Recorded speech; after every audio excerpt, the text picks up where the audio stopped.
Welcome to another dose of the disturbing side of Reddit.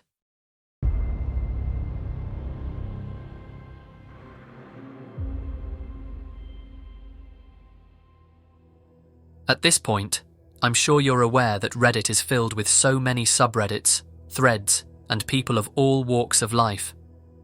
On the subreddit called Off My Chest, people share emotional stories and events, creating a safe space for people to come together and support one another.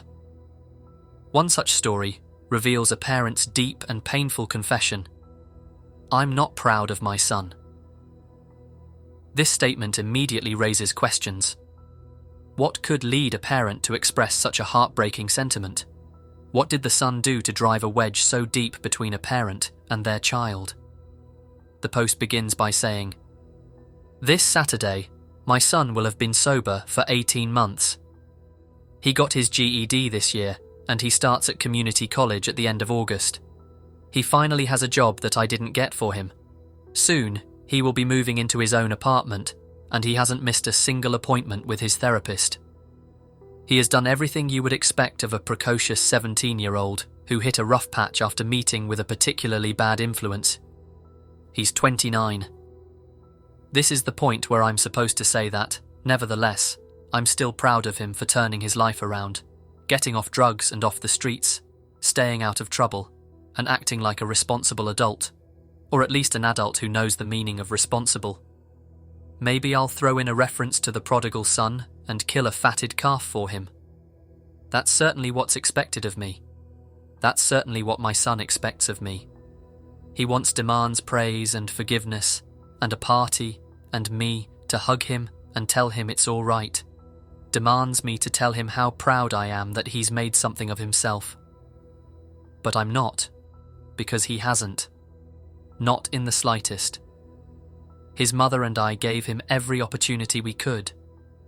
I don't expect any praise for that, because unlike my son, I don't expect praise for doing what you're supposed to. She and I worked hard to give him a loving, stable, comfortable, supportive home. We were involved in his school. We introduced him to music, to the extent that any two people can. His mother was a damn good cellist, though. And sports and culture. We fed him healthy meals. We played with him. Thanks to him, we got in the best shape we'd ever been in since our 20s. And we let him stumble and fall and make mistakes and get back up again. He started shoplifting at 15. The first time we caught him, we bodily dragged him back to the store, made him return the copy of Grand Theft Auto and apologise, and offered to pay for any damages. The second time we caught him, this time with a pair of shoes, we did the same thing. The third time, we started going to family therapy. Therapy seemed to go well, and after a few sessions, the therapist asked for a few one-on-one meetings with him. After 2 of those, the police came knocking on our door because he'd concocted some story about how we were a religious cult who R-worded him for breakfast every Saturday, and the dumb therapist actually believed him. Rational heads prevailed. We fired that therapist, and he went through 6 more in as many months, until eventually we couldn't find anyone who would take him as a patient. By 16, he was drinking. Then we found Mary Jane in his bedroom, and in our bedroom. He started leaving needles, bongs, and pipes where he knew we'd eventually find them, just to mess with us. I know this because he said so in those exact words. He had his first intervention and first trip to rehab that year, and his first relapse.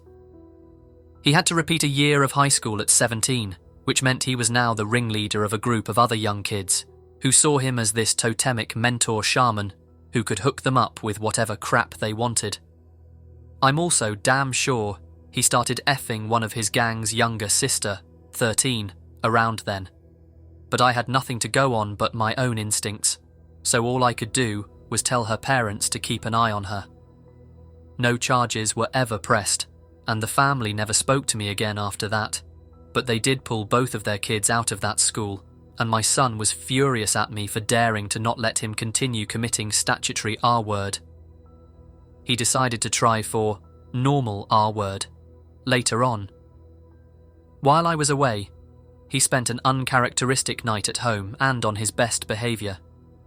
After his mother went to sleep, he followed her to her bedroom. He took a knife with him. He crept into the room, straddled her, put the blade to her throat, and slid his other hand inside her. I don't know exactly what happened next. I know he held her down and tried to undress her. I know she fought. I know he stabbed her. I know she got away and locked herself in the bathroom before he could catch her. I hope that means she kicked him good in the balls. I know she broke the window and screamed for help. I know he ran. I know she was lucky the ambulance got to her before she bled to death. I know he called his friends to brag and beg a ride. I know the police caught him. I know if I'd been home, or if I'd caught him, I'd have killed him with my bare hands. The state tried my son as an adult. He pled out, but only after making his mother testify and smiling the whole time. She divorced me a month after his sentencing. I looked too much like him. She took her own life a year later. I would be a liar if I said I didn't blame him for her death, because I absolutely do. He was sober when she went to her room, sober when he pulled out his knife, sober when he climbed on top of her, sober when he R-worded her, sober when he stabbed her, sober when he ran, sober when he called his friends to brag, and sober when the police found him. When I made the mistake of visiting him after the divorce, he laughed and said she'd had enough of his dick, that I could never satisfy her. When I made the mistake of visiting him after she took her own life, he laughed again and asked how it felt to have some guy take your woman away. I should have killed him right there. It is to my eternal shame that I did not. They let him out after serving 3 years. He spent the next 6 years on the streets, in and out of rehab, on and off other people's couches, and would grace me every 6 months or so with a phone call demanding money. Eventually, I refused to talk to him unless it was to drive him back to rehab, and I stopped completely after he stole my wallet. 2 years ago, he came to my house with his aunt, his mother's sister, in tow, and crocodile tears in his eyes. He pretended to apologise. I slammed the door. His aunt barges in to try to shame me into forgiving the man who R-worded my wife, caused her death, and laughed about it. He stayed outside. He slashed my tyres, threw a brick through a window, and drove off in her car. His aunt had no idea that he'd taken the keys or that he'd been armed the whole time. She blamed me. He guilted her into letting him stay with her, went to rehab and relapsed, then went again, and here we are. In stark contrast to the ball of crap that is my son and his life, I have watched my friends and colleagues, those who will still talk to me, that is, children go on to become doctors, lawyers, skilled tradesmen, actors and musicians, academics, entrepreneurs, and career military. I've seen a few start their own families, and even the ones who've had a rough start, or who stumbled and fell, managed to pick themselves up again, or are bravely soldiering on. I have nothing but respect for them. I also note that they do not expect juice and an effing cookie for having a job and not getting hopped up on meth or R-wording their mothers for 18 whole months. My son has pretended to reform before. He has even convinced himself once or twice. But he always backslides, always relapses, always finds new ways to disappoint, always hurts other people for his own short-sighted benefit. His aunt is already at the stage where she is pretending. She must have forgotten where she put some knick-knack or piece of jewellery, and has already told me to F off after I've warned her of what my son can, will, and has done before, and what he will do again now that he thinks she is weak. When he messes up again, when he hurts someone else with his ceaseless crap, I will not be there to pick up after him. I am through with him. I am through with his aunt. I cannot talk to her without being overcome with rage and shame as I see the stupid, stupid hope I used to have that my son would ever amount to anything, and I do not need any more disappointment and failure in my life. I am not proud of my son. I am sorry for inflicting him upon the world. This story is a tough one.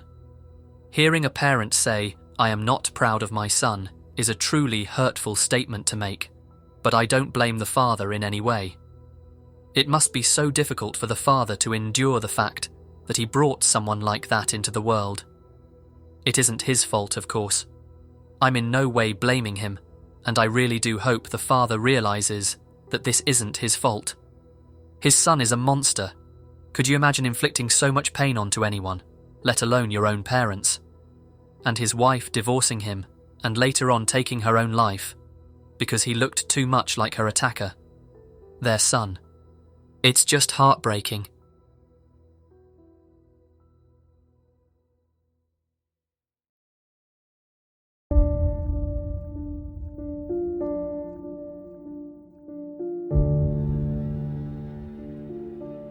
Perspective can sometimes go a really long way. And for our next story, that's a massive understatement. We find ourselves in Relationship Advice, a subreddit consisting of users looking for genuine support and advice on situations they find themselves in. A now deleted user sought support from this subreddit after her mother-in-law ruined her wedding dress. But once the truth comes to light, it makes sense why. This might sound petty or like something I should just move on from, but I just can't. My mother-in-law was always kind of off to me.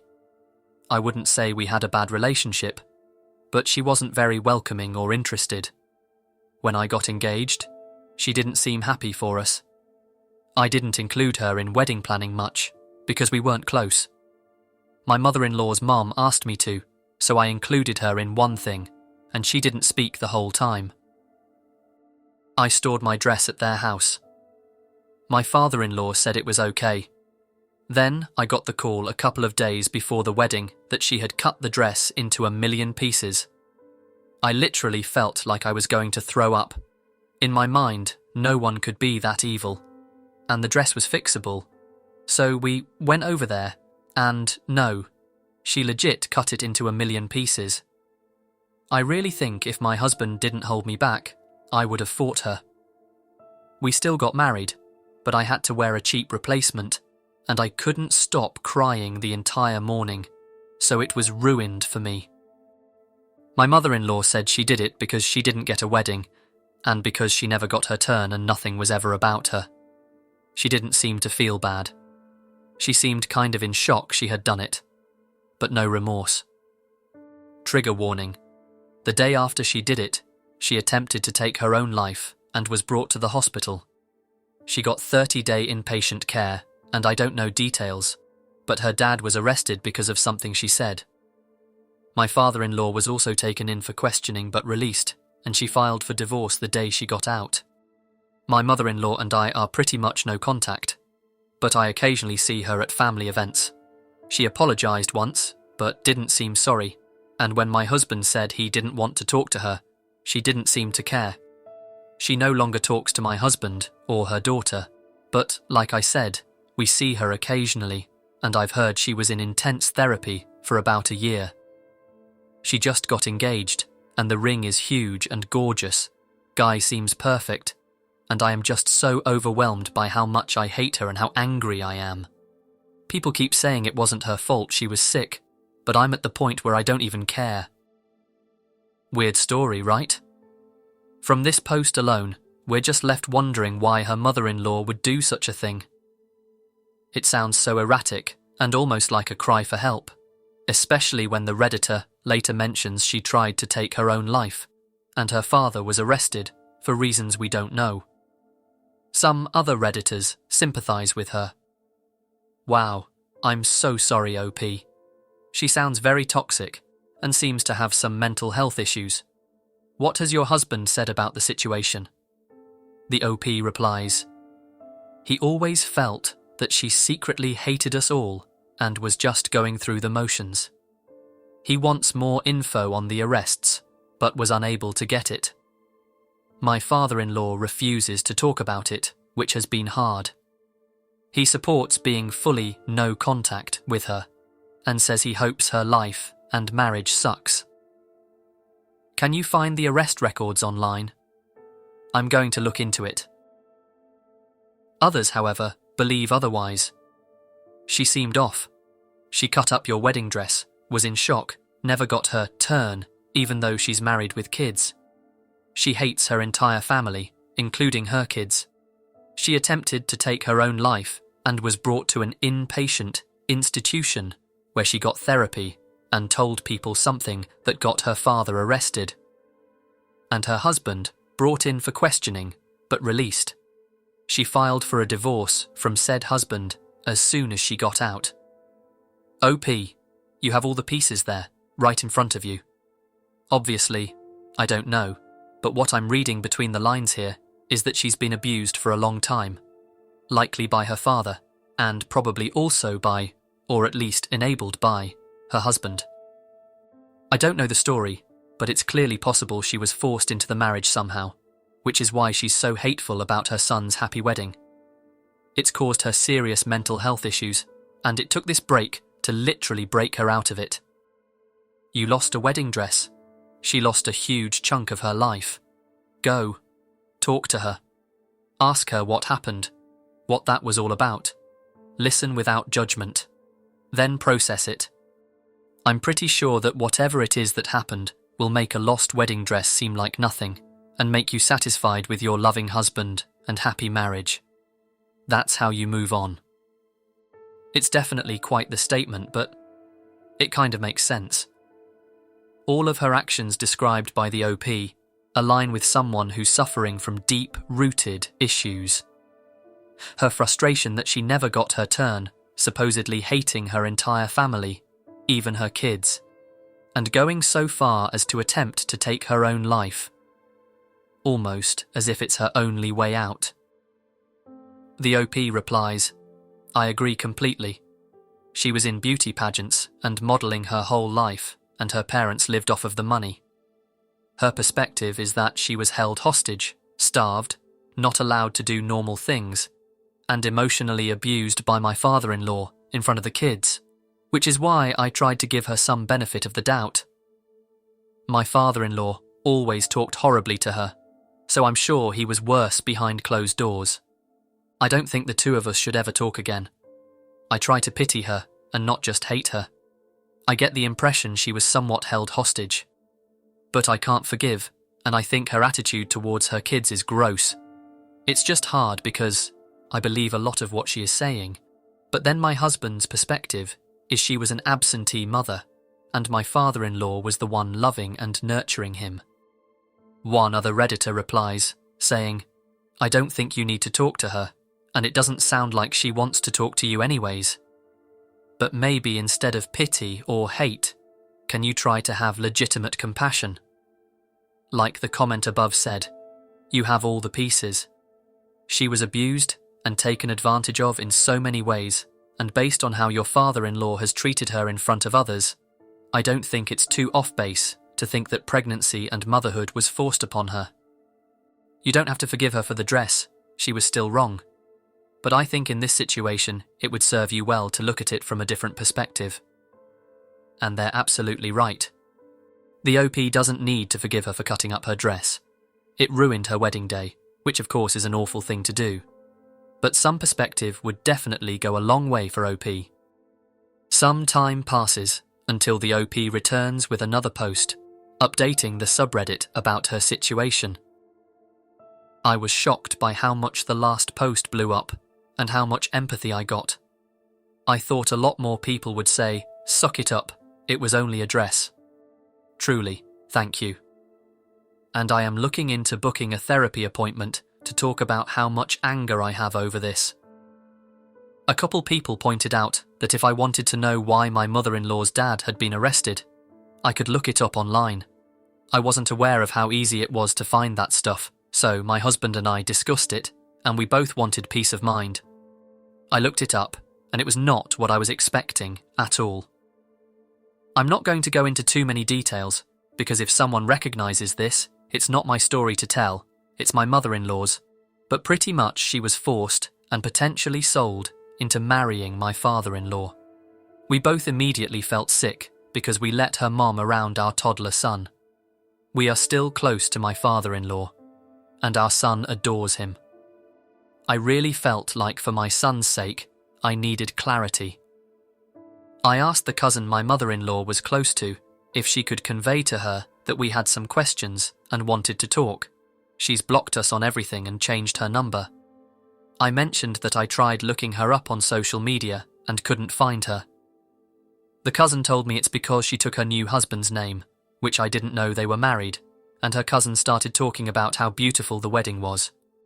I had originally heard they were going to elope, but she said that was because my mother-in-law thought it was tacky to have a wedding past 30, but he convinced her she should have that wedding she always wanted. It really did feel like a punch to the gut, and I know I have a lack of willpower, but when the cousin brought out her phone, I didn't stop her.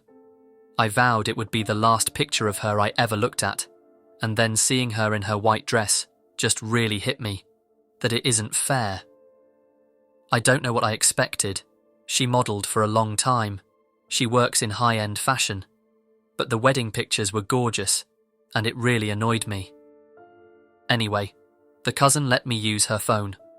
I told my mother-in-law what was going on, and that I needed clarity and to know exact details of who was safe around my son.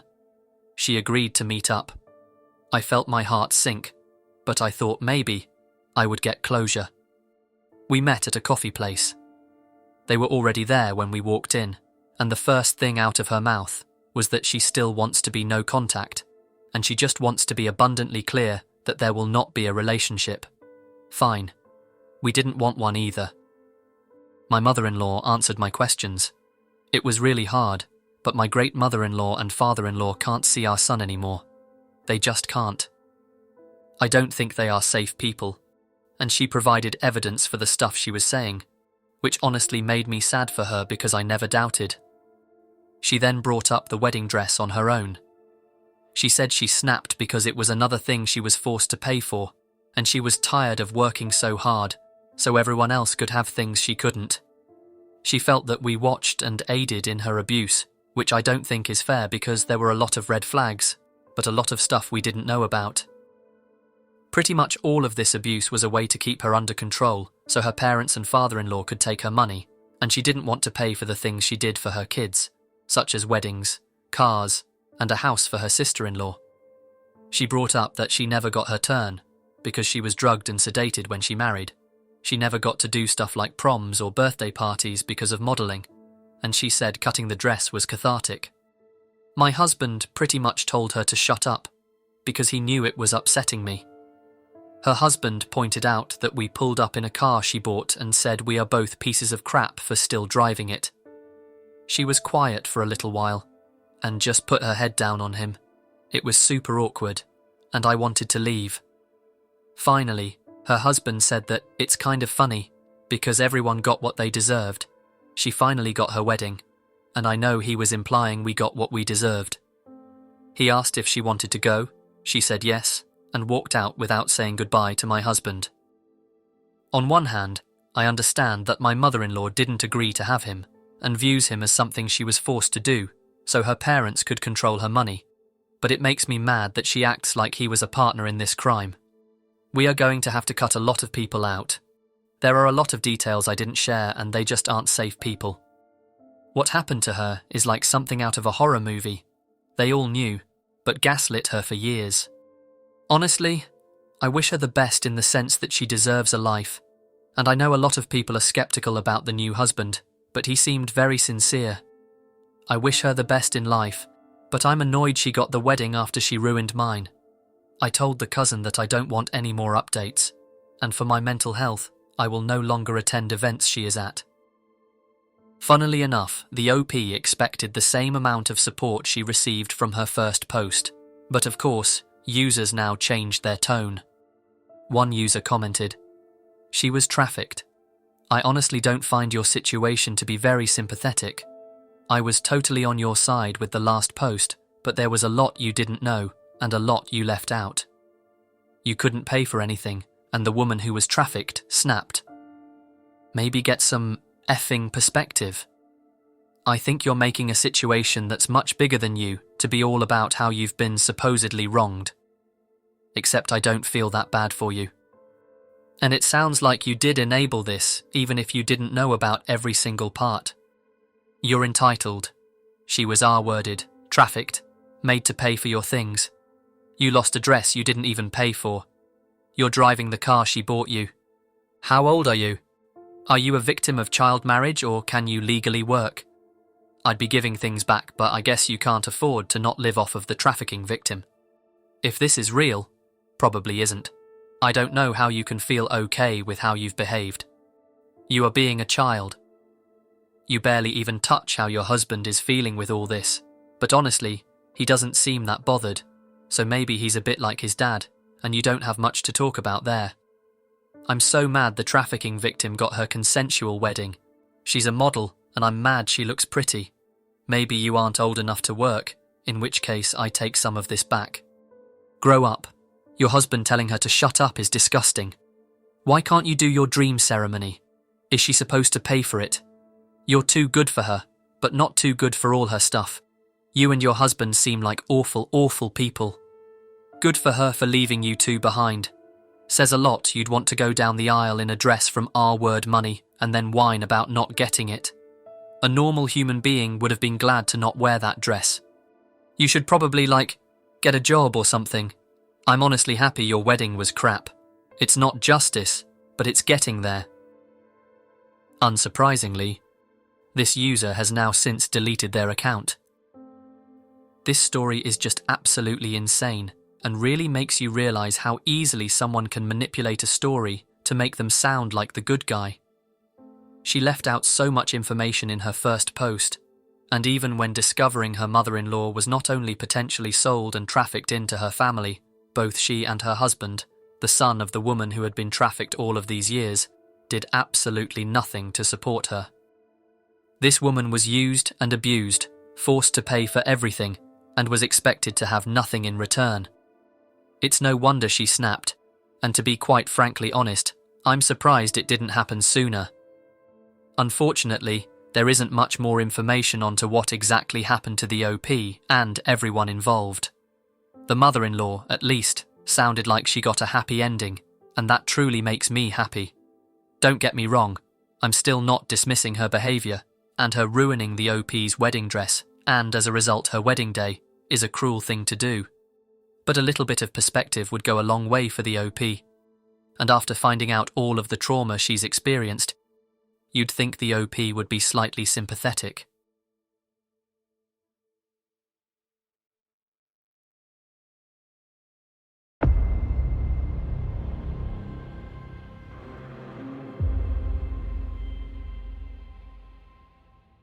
They say you should always keep your eye on your children, no matter what.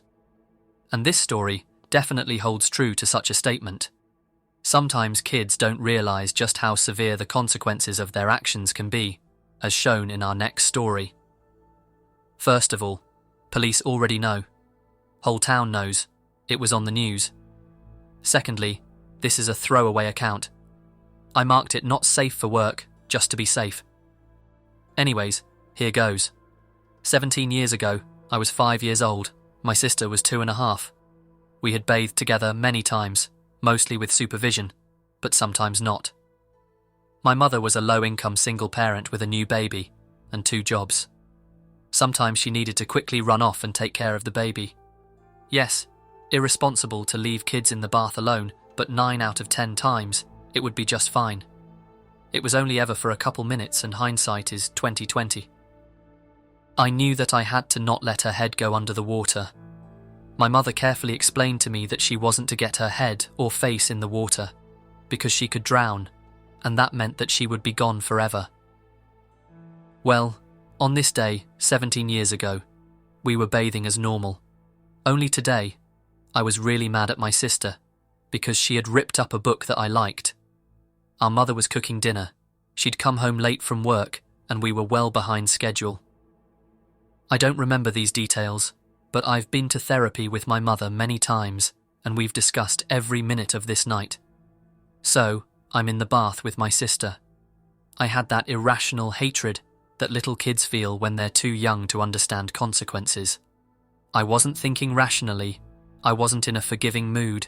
I wasn't looking at my baby sister and seeing this little girl that I loved so much.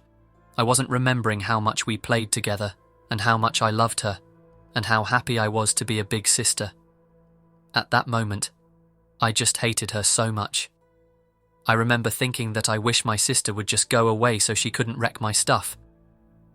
And then I remembered that if her head went underwater, she would be gone forever. I reached out with one hand and just held it on her head and looked at her face. I was so angry with her, and she was so stupid she didn't even care that she had wrecked my book and upset me. I would be so much happier if she was gone forever. I pulled my hand and her head forward, pushing her face first into the bathwater briefly, and she pulled it back out and coughed and made a little spluttery whimper sound. I saw she was shocked and scared by what I did, which just made me happy. Shouldn't have wrecked my book. So, I did it again. I held her head with both hands, and I pulled her face down into the water between my knees. She flailed about and tried to push up, but she was so little, and there was nothing she could do. In what felt like only seconds, but had to be longer, she completely stopped resisting or moving at all. Like it felt like I had only held her down for about 10 seconds max, but it was certainly longer. I let her go, and she didn't move. I waited for her to sit up. I wanted her to look scared and upset again. It was my revenge for her breaking my stuff. Of course, she never did. I lifted her up and shook her. I thought she was just pretending to hurt me, and it made me even more mad. I didn't know what I had done right away. I didn't really want her gone forever. Not really. I just wanted to make her sorry for wrecking my stuff. I tried opening her eyes with my fingers, and I was asking her to stop doing this. I begged her to stop doing this and just look at me. I wasn't mad anymore. I was scared and I was worried. I was crying and screaming at her.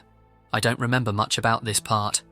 I made enough noise that our mother came running in, and I told her what I had done and how I had just totally effing destroyed her entire life. 17 years ago today. Ambulance came, but there was nothing they could do.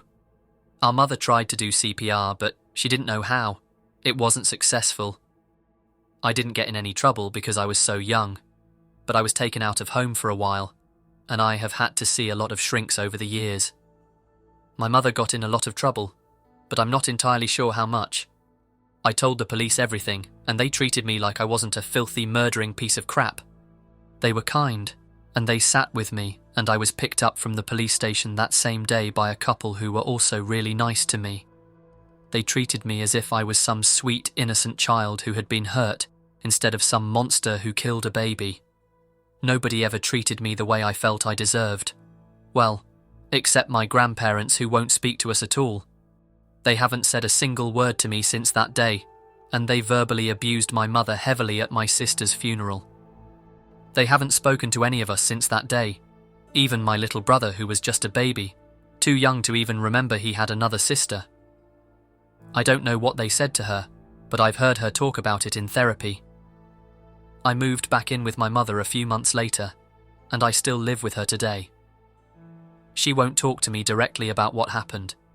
She won't tell me what happened to her afterwards, or how people treated her over this. Instead, she will only focus on me. She blames herself 100% and me 0%, and she tries so hard to do what is right and look out for me and my mental health. But what I did permanently broke her. I honestly cannot think of a single time since that day that I've seen her happy or even smile. She always looks on the edge of a breakdown, and she doesn't look me in the face for more than brief glimpses. She can't talk to me for long before she goes all quiet and eventually starts to cry. Myself, like I said, I've had to see a lot of shrinks over the years, pretty much non-stop since it happened. I've been in and out of various places, often for trying to take my own life. I've had quite a few not so serious attempts, and 4 quite serious, 2 of which I should have died.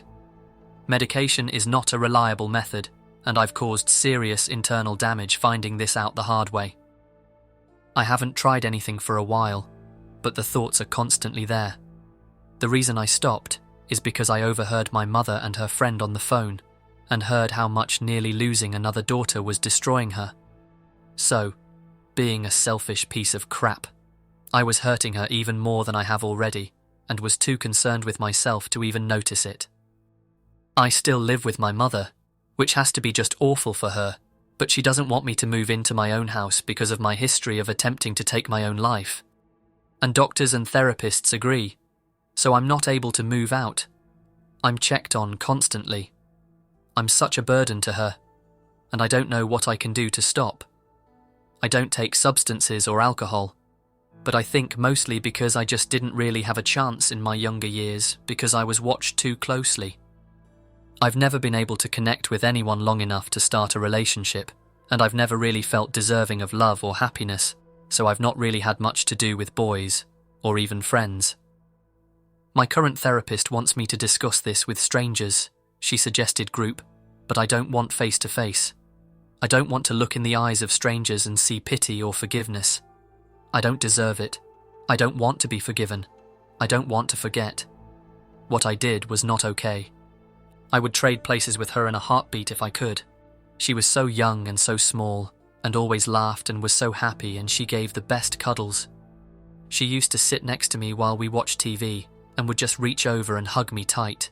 She laughed at my silly dances and funny voices, and she just made the whole world a happier place, and I effing ruined all of that because she tore a book I liked that I don't even remember the name of. I don't want forgiveness. I don't want absolution. I just want to get this off my chest, but I don't want to have to see the way people look at me when I do. I want people to know what I did, but I don't want it to affect my mother any more than it has. She's gone through hell with this. This is such a heavy post. You can really feel the OP's pain through her words. Imagine having such a burden weighing on your conscience day in and day out. It's not something you can simply brush off or run away from. It's affected not only her, but her mother, brother, and other family members too. It's something she'll have to live with for the rest of her life. I really do feel for the mother too. Don't get me wrong, leaving her 2 children unsupervised in a bathtub alone was definitely the wrong thing to do. But she was stressed. She was balancing 2 jobs and raising 3 children. All by herself too, from the sounds of it. It must have been so difficult for her to juggle all of these things. And one little mistake unfortunately cost the life of her daughter and the OP's sister. It's a truly sad story, and I hope the OP and her family can one day move on from such an awful tragedy.